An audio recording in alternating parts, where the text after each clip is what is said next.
சிதம்பரம் அண்ணாமலை பல்கலைக்கழகத்தில் நடைபெறும் ஆய்வுக் கூட்டத்தில் கலந்து கொள்வதற்காக தமிழ்நாடு அரசின் உயர்கல்வித்துறை அமைச்சர் விஸ்வநாதன் இன்று சிதம்பரம் வருகை தந்தார். அவருக்கு சிதம்பரம்பேட்டையில் அமைந்துள்ள அம்பேத்கர் சிலை அருகில் விடுதலை சிறுத்தைகள் கட்சி மற்றும் கூட்டணி கட்சியான காங்கிரஸ் சார்பில் சிறப்பான வரவேற்பு அளிக்கப்பட்டது. இந்நிகழ்ச்சியில் விசிகவினர் மற்றும் காங்கிரசார் திரளாக பலர் கலந்து கொண்டு அம்பேத்கர் சிலைக்கு மாலை அணிவித்து அமைச்சரை வரவேற்றனர். ஸ்டெர்லைட் ஆலை போராட்டத்தில் பாதிக்கப்பட்ட 101 பேர் மீதான வழக்குகளை வாபஸ் பெற வேண்டும் என்றும் அருணா ஜெகதீசன் ஆணையத்தால் குற்றம் சாட்டப்பட்ட அதிகாரிகள் மீது நடவடிக்கை எடுக்க வேண்டும் என மக்கள் கண்காணிப்பக இயக்குநர் ஹென்றி திபேன் கோரிக்கை விடுத்துள்ளார். தூத்துக்குடி ஸ்டெர்லைட் துப்பாக்கிச்சூடு வழக்கில் சிபிஐ தரப்பில் குற்றம் சாட்டப்பட்டு 101 பேரில் 97 பேர் இன்று மதுரை முதன்மை நீதித்துறை நடுவர் நீதிமன்றத்தில் ஆஜராகினர். அப்போது செய்தியாளர்களை சந்தித்த வழக்கறிஞர் ஹென்றி திபேன், சிபிஐ இந்த வழக்கை முறையாக விசாரிக்காமல் காவல் ஆய்வாளர் திருமலையை மட்டுமே குற்றவாளியாக்கியுள்ளது என்று குற்றம் சாட்டியதோடு அருணா ஜெகதீசன் ஆணையம், ஐஜி, டிஐஜி, மாவட்ட ஆட்சியர் உள்ளிட்ட 21 அதிகாரிகளை பெயர் குறிப்பிட்டு குற்றவாளிகள் என அறிவித்தும் தற்போதைய அரசு அவர்கள் மீது நடவடிக்கை எடுக்கவில்லை என சாட்டினார். ஸ்டெர்லைட் கொலைக்கு காரணமான அதிகாரி தற்போது மதுரை மாநகர காவல் ஆணையராக இருப்பதாக சுட்டிக்காட்டிய ஹென்றி திபேன், 101 பேர் மீதான வழக்கை வாபஸ் பெற்றுவிட்டு தவறிழைத்த அதிகாரிகள் மீது புதிய அரசு வழக்கு தொடர வேண்டும் என வலியுறுத்தினார். சுமார் 212 எஃப்ஐஆரை ஒரே எஃப்ஐஆராக சிபிஐ விசாரிக்க வேண்டும் என்று உயர் நீதிமன்றம் ஆணையிட்டது. இதுபோக சிபிஐ ஏற்கனவே தொடர்ந்து இருக்கக்கூடிய காவல்துறைக்கு எதிராக சிபிஎம் கட்சியை சார்ந்த அர்ஜுனன் அவர்கள் தொடர்ந்த புகார் விசாரணை நடந்தது. அந்த இரண்டாவது வழக்கு 6 வருஷம் இல்ல 8 வருஷமாகி அவர்களால் கண்டுபிடிக்கப்பட்ட ஒரே ஒரு குற்றவாளி திருமலை என்ற அன்று இன்ஸ்பெக்டராக இருந்தவர். மற்றவர் யாரும் குற்றவாளி இல்லை. அப்பொழுது அவருடைய கவனத்திற்கு நான் கொண்டு சென்றது, அருணா ஜெகதீசன் ஜஸ்டிஸ் கமிஷன் தன்னுடைய பணியை முடித்து அவர்களுடைய பணியின் இறுதியில் 21 குற்றவாளிகளை பெயர் குறிப்பிட்டு கூறியிருக்கிறார்கள். திருவண்ணாமலை மாவட்டத்தில் கஞ்சா உள்ளிட்ட போதைப்பொருள் புழக்கத்தை எவ்வித அரசியல் தலையீடும் இன்றி போர்க்கால அடிப்படையில் காவல்துறை ஒடுக்க வேண்டும் என மாவட்ட பொறுப்பு அமைச்சரான ஆதவ் அர்ஜுனா உத்தரவிட்டுள்ளார்.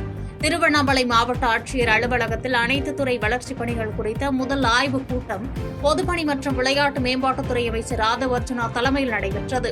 கூட்டத்தில் பேசிய அமைச்சர், தமிழக வெற்றிக் கழக தலைவர் முதலமைச்சராக பொறுப்பேற்ற பிறகு வறுமை மற்றும் போதைப்பொருள் புழக்கம் உள்ள இடங்களை கண்டறிந்து நடவடிக்கை எடுக்க உத்தரவிட்டுள்ளார் என்று சுட்டிக்காட்டியதோடு திருவண்ணாமலையில் கஞ்சா மற்றும் கள்ளச்சாராய புழக்கத்தை ஒழிக்க காவல்துறையினர் எவ்வித பாரபட்சமுமின்றி குண்டர் சட்டத்தில் நடவடிக்கை எடுக்க வேண்டும் என அறிவுறுத்தினார். மேலும் கள்ளக்குறிச்சி கல்வராயன் மலைப்பகுதியில் நிலவும் 13 வயது சிறுமிகளின் குழந்தை திருமண முறையை ஒழிக்க வேண்டும் என அறிவுறுத்திய அமைச்சர், திருவண்ணாமலை அருணாச்சலேஸ்வரர் கோயிலில் விஐபி தரிசன முறையை ரத்து செய்து சமத்துவ முறையில் அனைவரும் தரிசிக்க ஏற்பாடு செய்ய வேண்டும் என பேசினார். அடுத்த 5 ஆண்டுகளுக்குள் திருச்சி மாவட்டம் தமிழகத்தின் மிகச்சிறந்த மாவட்டமாக தரம் உயர்த்தப்படும் என்று இந்து சமய அறநிலையத்துறை அமைச்சர் ரமேஷ் தெரிவித்துள்ளார். திருச்சி மாவட்ட ஆட்சியர் அலுவலகத்தில் நடைபெற்ற அனைத்து துறை அதிகாரிகளுடனான சிறப்பு கலந்தாய்வு மற்றும் ஆய்வுக் கூட்டத்திற்கு தலைமை தாங்கிய பின் அமைச்சர் ரமேஷ் செய்தியாளர்களை சந்தித்தார். அப்போது பேசிய அமைச்சர், இந்த ஆய்வுக் கூட்டம் தற்போதைய பணிகள், எதிர்கால திட்டங்கள் என 3 பிரிவுகளாக நடத்தப்பட்டது. முதலமைச்சரின் திட்டங்கள் எவ்வித ஊழலுமின்றி நேரடியாக மக்களை சென்றடைவதை உறுதி செய்வதே இதன் நோக்கம் என்று கருத்து தெரிவித்ததோடு பொதுமக்கள் மற்றும் மக்கள் பிரதிநிதிகளின் கோரிக்கைகளுக்கும் குடிநீர் உள்ளிட்ட அடிப்படை பிரச்சினைகளுக்கும் உடனுக்குடன் தீர்வு காணும் வகையில் இனி ஒவ்வொரு மாதமும் இத்தகைய ஒருங்கிணைந்த ஆய்வுக் கூட்டம் நடத்தப்படும் என கூறினார். என்னன்னா இதோடைய பேசிக் என்ன அப்படின்னா, மாண்புமிகு முதலமைச்சர் அவர்கள் மக்களுக்காக பல்வேறு திட்டங்களை கொண்டு வர இருக்கிறாரு. நிறைய திட்டங்களை இன்னும் நாங்களும் முதலமைச்சர் அவர்கள் மூலமாக மக்களுக்கு செய்யணும்னு நினைச்சிட்டு இருக்கோம். ஸோ இந்த திட்டங்கள் நேரடியாக மக்களை போய் சேருதா, இந்த திட்டங்கள் எல்லாம் குறிப்பிட்ட காலத்தில் முடிக்கப்பட்டு அது மக்கள் பயன்பாட்டுக்கு வருதா, அந்த மக்கள் பயன்பெறுகிறாளா என்பதை தொடர்ந்து மானிட்டர் பண்ணுறதுக்காக இந்த ஒருங்கிணைந்த திருச்சி மாவட்டத்தினுடைய ஆய்வுக் கூட்டம் அதிகாரிகளுடன் நடைபெற்றது. ஒவ்வொரு மாதமும் இந்த ஆய்வுக் கூட்டம் நிச்சயமாக நடைபெறும். அதில் மக்கள் பிரதிநிதிகள் அனைவரும் கலந்து கொண்டு மக்களுடைய கருத்துக்களை எங்கள் வாயிலாக முன்வைத்து அந்த திட்டங்கள் எல்லாமே மிக சிறப்பாக, சீராக, எந்த விதமான ஊழலும் இல்லாமல், சுரண்டல்கள் இல்லாமல், மக்களுக்கு தேவையற்ற திட்டங்களை சுயநலத்திற்காக கொண்டு வராமல் மக்களுக்கு தேவையான திட்டங்களை பொதுநலத்திற்காக கொண்டு வருவதற்கான அனைத்து பணிகளையும் ஒன்றிணைந்து செய்வோம். அதற்கான ஆய்வுக் கூட்டம் தான் இன்றைக்கு நடந்திருக்குது. மாண்புமிகு முதலமைச்சர் அவர்களுடைய தலைமையில் தொடர்ந்து இந்த பணிகள் மேற்கொள்ளப்படும். திருச்சிராப்பள்ளி மாவட்டம் தமிழ்நாட்டின் தலைசிறந்த மாவட்டமாக இந்த 5 ஆண்டுகளில் கொண்டு வரப்படும் என்பதை அனைவரின் சார்பாக தெரிவிச்சுக்கிறோம். பெரியகுளம் அரசு மருத்துவமனையில் அளிக்கப்பட்ட தவறான சிகிச்சையால் 14 வயது சிறுவன் கோமா நிலைக்கு சென்றதாக குற்றம் சாட்டி சிறுவனின் உறவினர்கள் மற்றும் வழக்கறிஞர்கள் மருத்துவமனையை முற்றுகையிட்டு போராட்டத்தில் ஈடுபட்டனர். தேனி மாவட்டம் சருத்துப்பட்டியைச் சேர்ந்த சுதா என்பவரின் மகன் 14 வயதான நிவாஸ்குமார் சளி தொந்தரவுக்காக பெரியகுளம் அரசு மருத்துவமனையில் அனுமதிக்கப்பட்ட போது மூக்கில் சதை வளர்ச்சிக்காக எண்டோஸ்கோபி சிகிச்சை அளிக்கப்பட்டதாக கூறப்படுகிறது. அப்போது மருத்துவர் ஹரிஹரன் என்பவர் மயக்க மருந்து அளிக்கும் போது சுவாச குழாயில் செலுத்த வேண்டிய டியூபை தவறுதலாக உணவு குழாயில் செலுத்தியதாக கூறப்படுகிறது. இதனால் சிறுவனின் நிலை மோசமடைந்ததை அடுத்து பெற்றோருக்கு தெரிவிக்காமல் அவசர அவசரமாக தேனி அரசு மருத்துவக் கல்லூரிக்கு மேல் சிகிச்சைக்காக அனுப்பி வைத்ததாக கூறப்படுகிறது.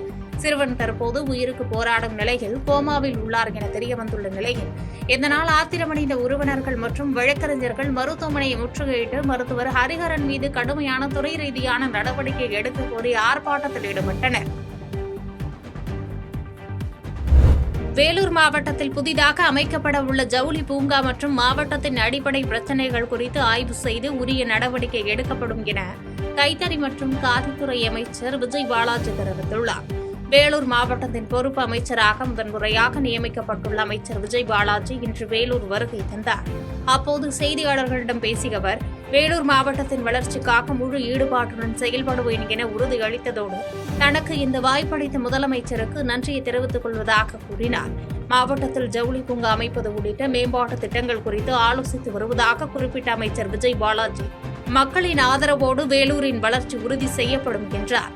இதனைத் தொடர்ந்து வேலூர் அண்ணா கலையரங்கம் அருகே உள்ள மசூதிக்கு சென்று அமைச்சர் சிறப்பு வழிபாட்டில் கலந்து கொண்டார். வேலூர் மாவட்டத்துக்கு பொறுப்பு அமைச்சராக இருந்துச்ச மாண்புமிகு தமிழ்நாடு முதலமைச்சர் அவர்களுக்கு இந்த நேரத்தில் என்னோட நன்றியை தெரிவிச்சுக்கிறேன். கண்டிப்பாக நான் பிறந்த ஊர் எனக்கு ஒரு தாய் வீடுனா இதுவும் எனக்கு மறு தாய் வீடு. அதனால கண்டிப்பாக எங்களை நம்பி எங்கள் லீடரை நம்பி வாக்களித்த மக்களுக்கு கண்டிப்பாக இந்த வேலூர் மாவட்ட வளர்ச்சிக்கு கண்டிப்பாக என்னுடைய பங்கு இருக்கும். செய்திகளை உடனுக்குடன் தெரிந்து கொள்ள கீழ்கண்ட கேபிள் மற்றும் டிடிஹெச் நெட்வொர்க்குகளில் எம்நாடு செய்தி தொலைக்காட்சியை காணுங்கள்.